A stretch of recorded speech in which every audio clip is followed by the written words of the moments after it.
Hi, I'm Shelley Maurer, And I'm Cher Emmerich.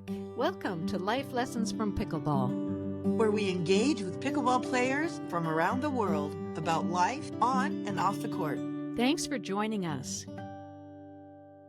Welcome, everyone, to Life Lessons from Pickleball. Oh my gosh, today we are so excited to welcome as our guest best-selling author Kate Spencer. Kate, you have written some incredible books, including the best-selling novel In a New York Minute and One Last Summer, and your powerful memoir, The Dead Moms Club. Such an amazing book. And you are also one of the former voices behind the award-winning podcast Forever 35. You are a Costco lover and a one-time celebrity interviewer at VH1 News. All true. All those things are true, especially the Costco.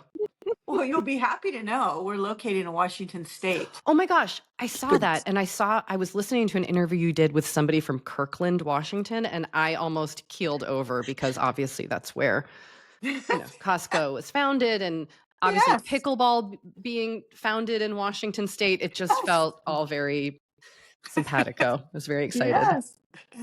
And we love that your next rom-com, All's Fair in Love and Pickleball, is your steamiest romance ever. It's pretty steamy. Just, red flag warning. My first book is not. My second book is maybe a little bit, but this one I kind of got to have fun with the sexiness levels because pickleball is sexy, and I think we need to lean into that, There you go. Betcha. And it's also complete with fake dating. Yes. Grumpy sunshine vibes.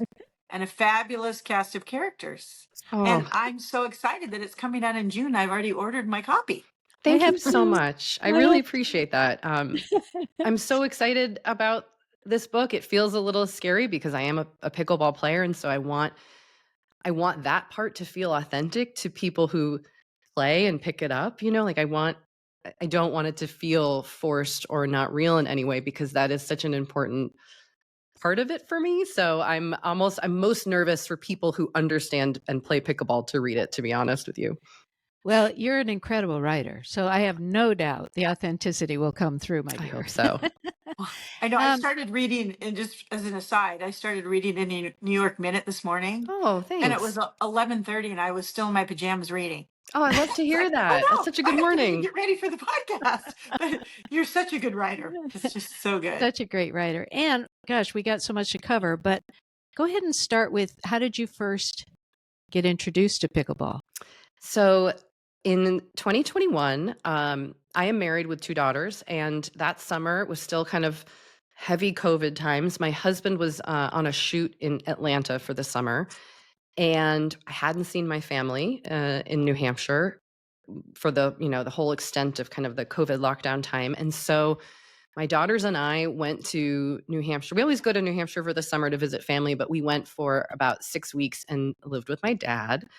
And my dad is retired, and in the last few years, he has gotten so into pickleball. And so, I spent about a month living with him at his house and working from there while my kids were going to camp. And he was playing pickleball, 3 to 4 times a week for a few hours a day. And my family, our love language is definitely kind of teasing and ribbing each other. So I would tease him about pickleball. And then about a year went by, and I was really craving social interaction. I was so lonely, and I felt so cut off. As a writer and formerly as a podcaster, I work alone. And obviously the pandemic had been such an isolating experience, and I just was feeling so down and kind of craving to move my body. And I was like, you know what? My dad was still playing pickleball. I was like, this might be fun. Maybe my dad is always right, and I should learn pickleball. And so I reached out to some friends who live near me, and randomly, a friend of mine who plays tennis at the public courts here where I live had run into the people playing pickleball and had gotten their business card. And I reached out to them, and they referred me to my pickleball coach, who's fantastic. And we got a group together and started taking lessons in maybe August, September 2022. And it just clicked as something I immediately loved. I loved the challenge of learning something new. I don't come from any racket sport background. I've never identified as a particularly athletic person. Um, though I'm trying to learn to let those like titles that we've, or like, uh, ideas we've had about ourselves, I'm trying to learn to let those go. But I became obsessed with it. I loved that when I was learning pickleball, I wasn't thinking about anything else. I wasn't on my phone. I was only able to think about pickleball for 90 minutes every Tuesday morning. And I got to be with people. Like that was the fun of it. Yeah. There was a woman who used to come in every morning, because there were 2 courts on this one tennis court. There were 2 pickleball courts. And she would come in and every day she would go, "It's a great day for pickleball." And I feel like that kind of captures the optimistic vibe of the pickleball culture. It just was what I needed at a time where things were kind of tough everywhere else in my life. And I've been learning ever since.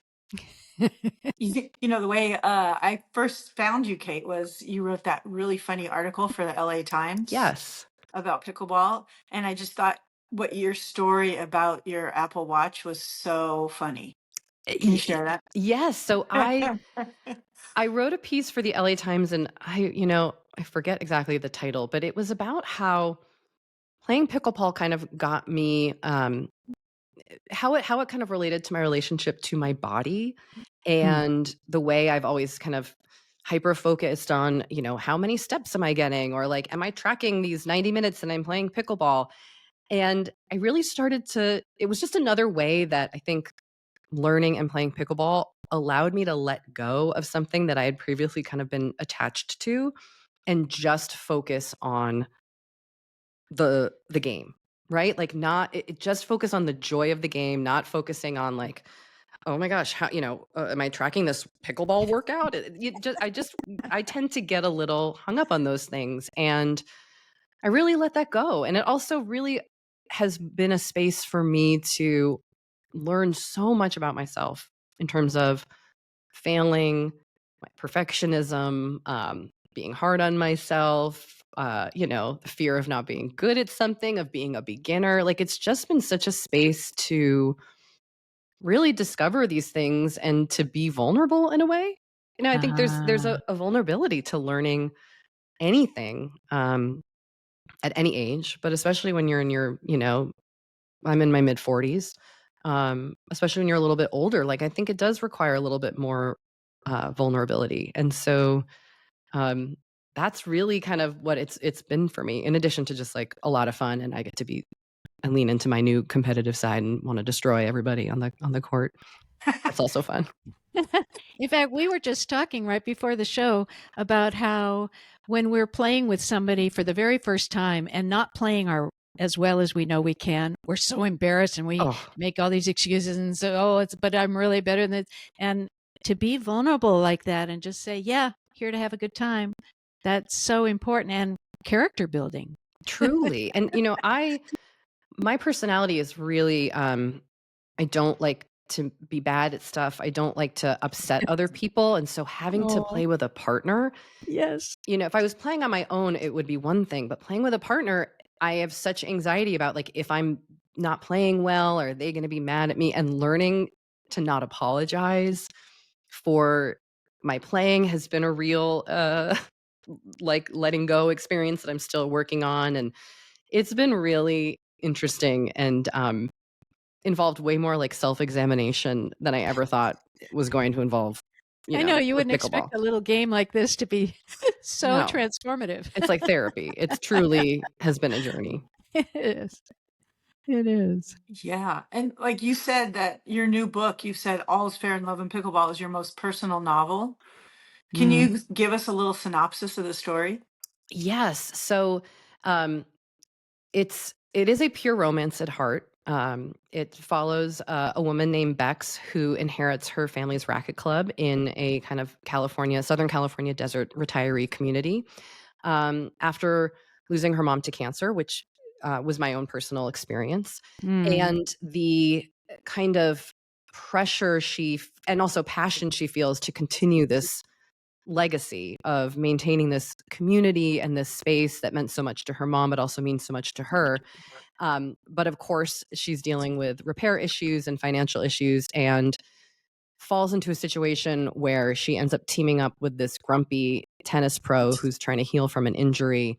Um, he's also trying to improve his reputation and get back out on the pro circuit. And so the two of them kind of stumble into this scheme where they are both pretending to be a couple who's dating and also partners on the pickleball court at a local tournament where they can try to not just win the cash prize, but also win back some notoriety and fame.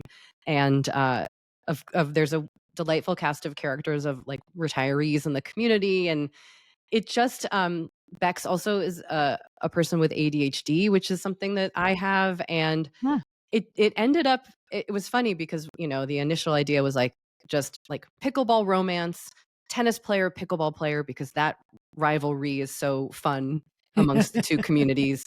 And then as I started writing, it just became a bit more personal in that way, and just having a character who's lost their mom to cancer was not something I ever expected to write, and it just kind of came out. Writing is such a weird experience. It just kind of, you go in with a lot of ideas, but also then things just kind of reveal themselves as the process moves forward. So it ended up being really special for me to get to write this book, and also just get to write about pickleball, which was really fun. And I'm fascinated so you wrote The Dead Moms Club, which was such a powerful memoir and inspiring. It's got everything in it, right? The whole journey. And then you write this one that's funny and uses a lot of who you are in it. I'm sure your first book, Dead Moms Club, was cathartic, was it not? Yes, it And was. Yes, I don't yeah, ever want to do it again, yeah, but it was certainly very cathartic. yeah. And how about this one? This one, no, I think I was, because it's fiction and I wasn't writing about my own, even even though I was writing from a place of kind of perspective and understanding about what it's like to be a caregiver, especially as an adult to somebody.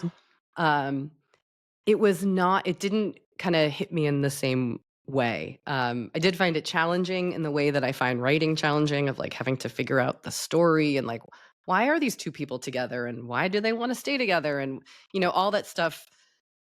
It's I wish it were easier, but it can be hard in the moment. So that was challenging, but I think luckily, no, this even though I could relate. I think because she's a created person, it gives me a little bit of distance. Yeah. Whereas writing a memoir about my own life just felt, like walking around naked in the school cafeteria, Mm-hmm. Oh, which, Frightening. yes, terrifying. terrible. Well, what was it like blending romance and pickleball? Did those two naturally go together for you, or I was it an think accident? so. Or No, it was, it was so funny. It came about because my literary agent, who's a friend of mine, was just kind of like, someone should write a pickleball romance. And I immediately was like, yes. Do you think anyone would want a pickleball romance? Like in romance is such a massive, amazing space with so many different kinds of books, and sports romance is its own thing. But I hadn't seen any pickleball romances. And I was like, do you think anybody will want it? And luckily my editor, who I was working with and working with on this book, was on board. So it's, it has been really fun. Like there's a scene where Bex is kind of teaching Nico the ins and outs of pickleball, and everything she's saying, because they kind of have this chemistry and sexual tension, everything she's saying sounds like sexual innuendo, even though she's just instructing him on like, you know, how to have a deep, hit the ball deep when you like return the serve.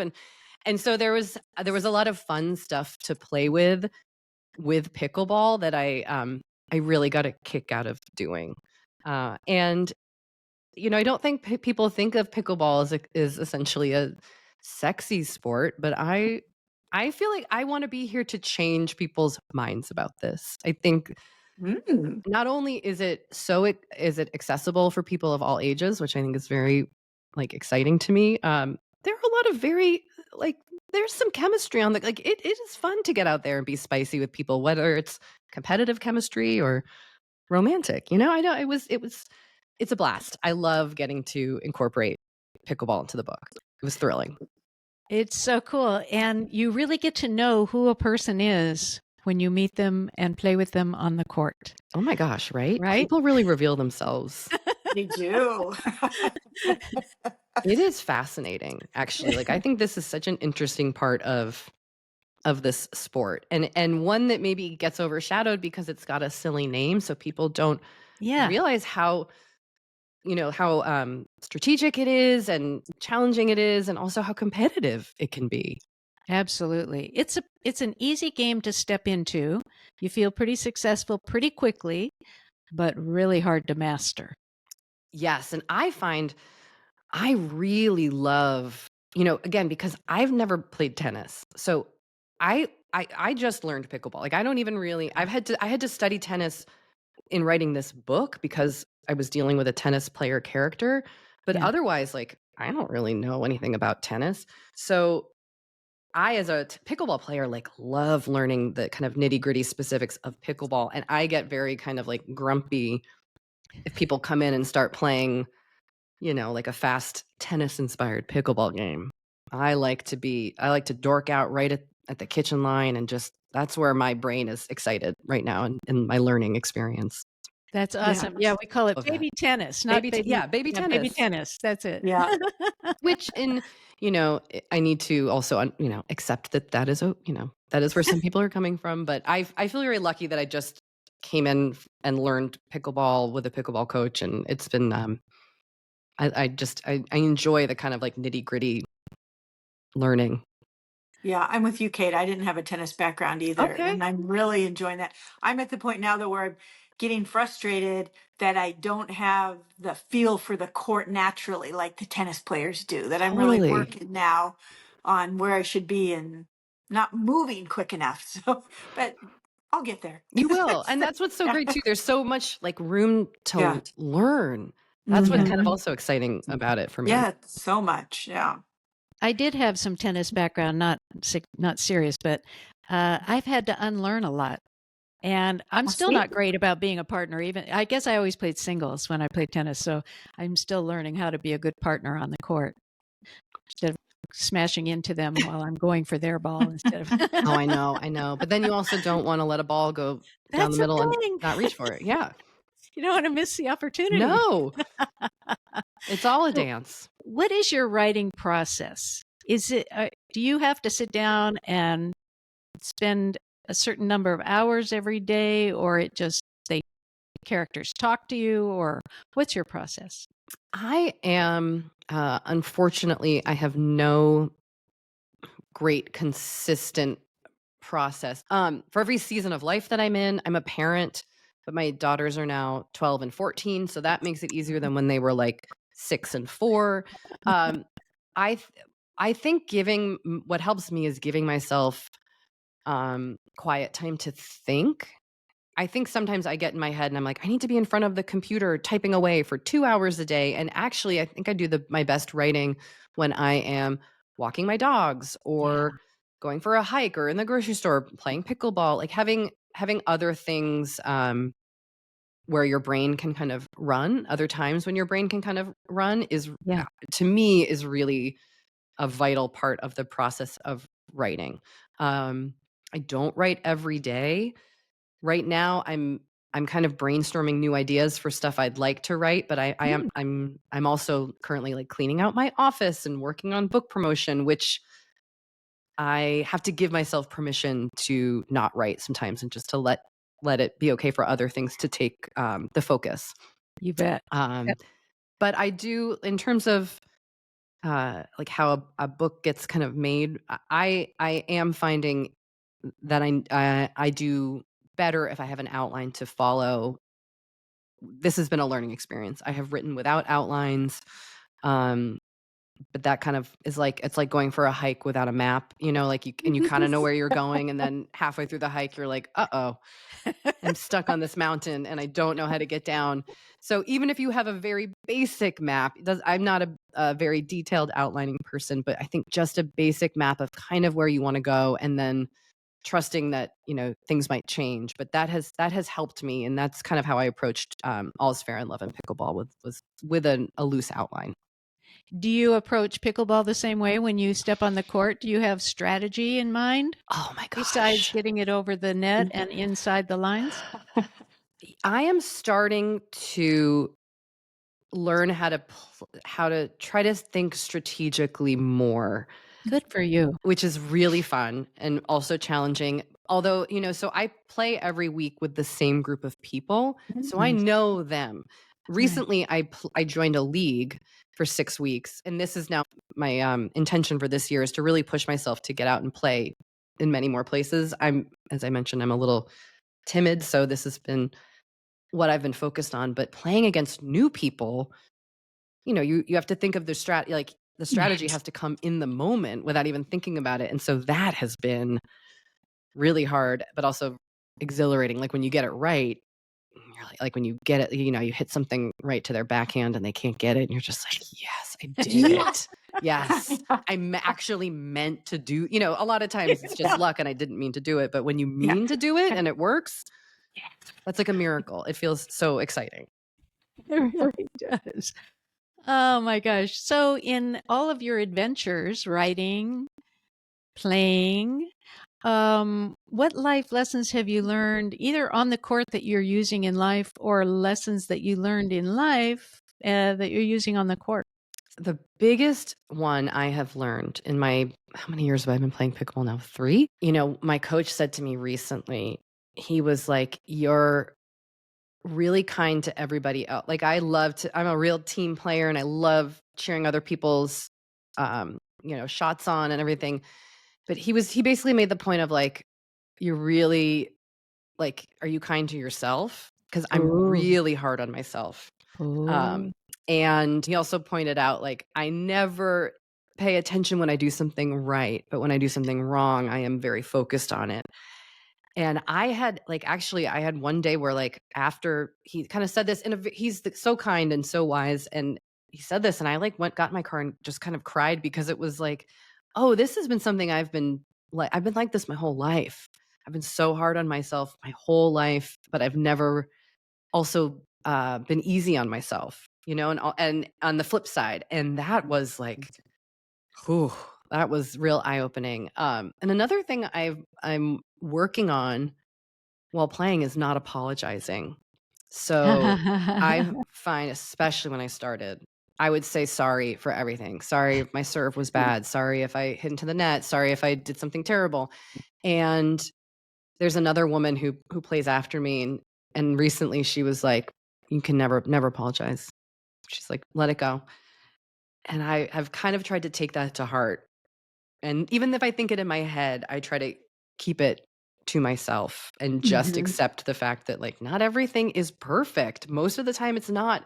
And that's how it is for everybody. I'm not the only one out there having a bad serve, Those have been huge takeaways for me from playing that has trickled out into my writing, into my parenting, into just how I think about myself and how I am in the world. And that's why I'm such a cheerleader for pickleball, because it feels so impactful on so many levels. Like, it's not just a good workout, even though it's great. I love it. Great cardiovascular, sweating all the time. But it's just been it's had such a positive impact emotionally, mentally too.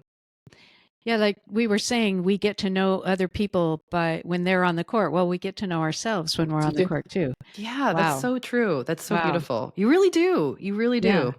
And there's no sorry in pickleball. That is what I have to repeat that mantra to myself I do over and too. over again.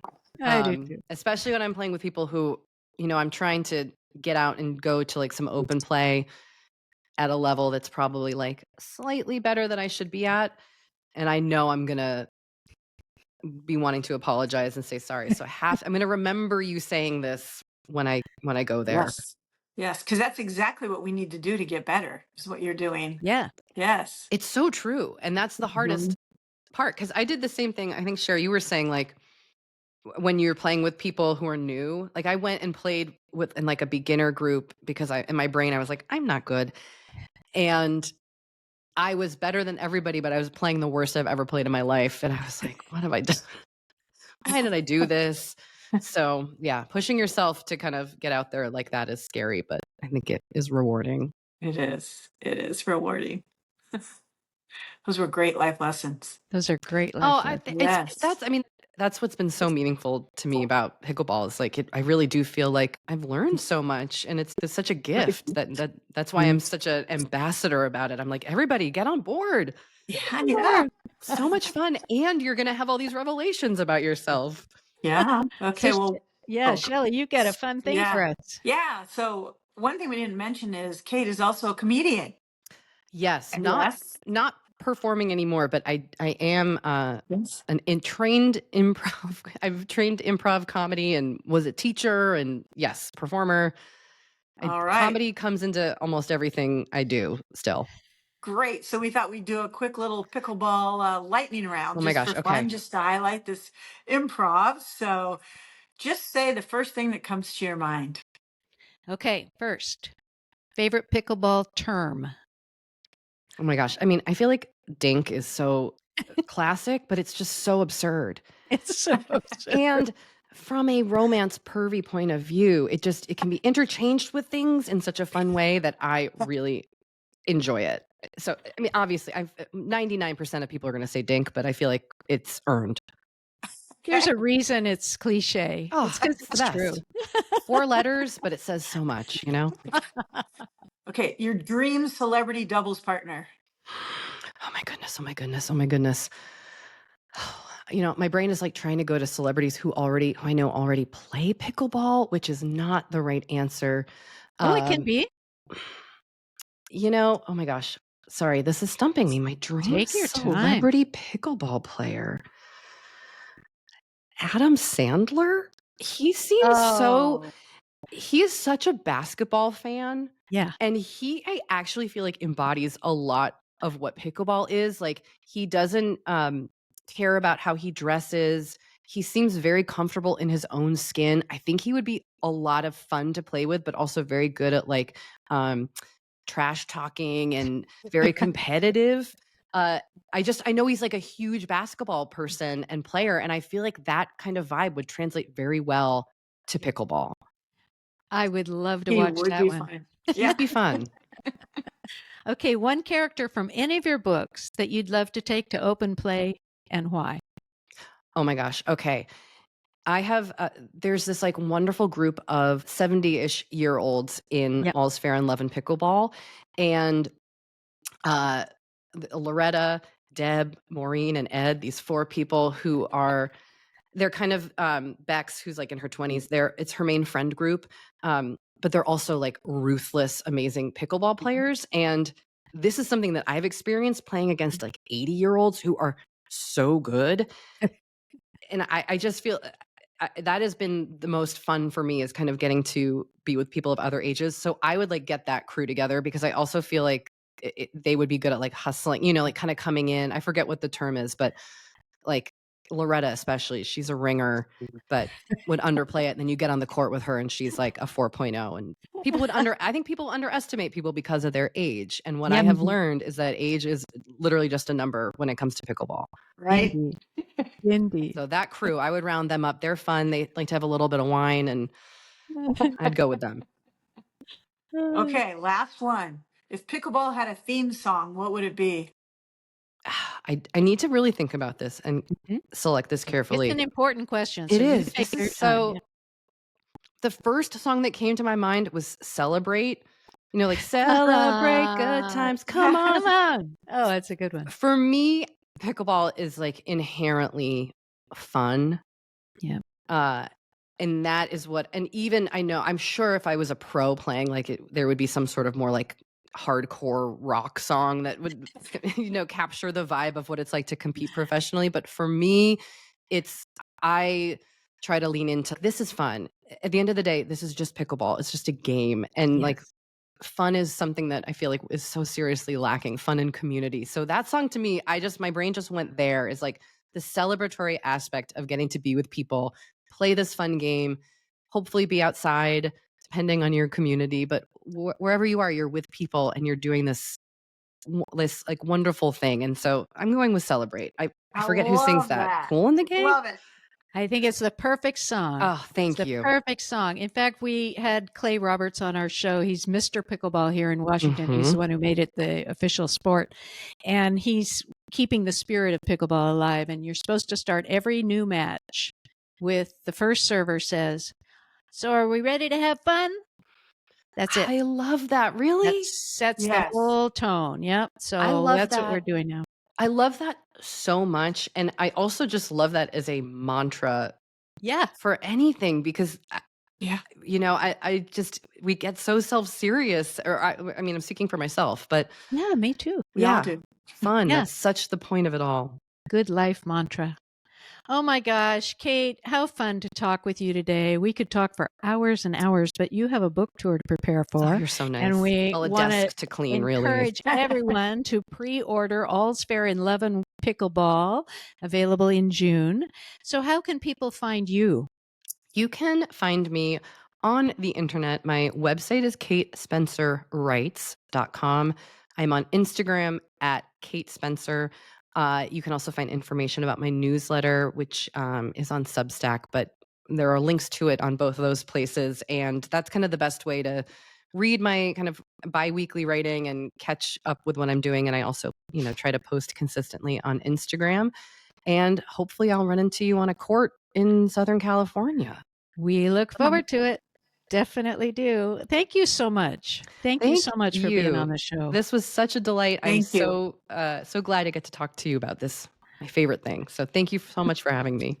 Right before we started the show, Shelley and I were saying, aren't we lucky to be able to talk to people like Kate Spencer? Yes. Well, likewise. The feeling is mutual. Thank you. And thank you all. Oh my gosh. Thank you for tuning in today, everyone. And again, All's Fair in Love and Pickleball, available in June, and all of her other books. She is a phenomenal writer. And we look forward to a new conversation next week. Bye-bye. Bye, everyone. If you love our podcast, we'd be so grateful if you'd take a few seconds to follow or subscribe to Life Lessons from Pickleball. This ensures you'll never miss an episode and helps us continue these wonderful conversations. On Apple Podcasts, Spotify, or wherever you listen, go to the show page and tap the follow button in the top right corner. And on YouTube, click the subscribe button under any of the episodes. Thanks so much. Hope to see you on the court.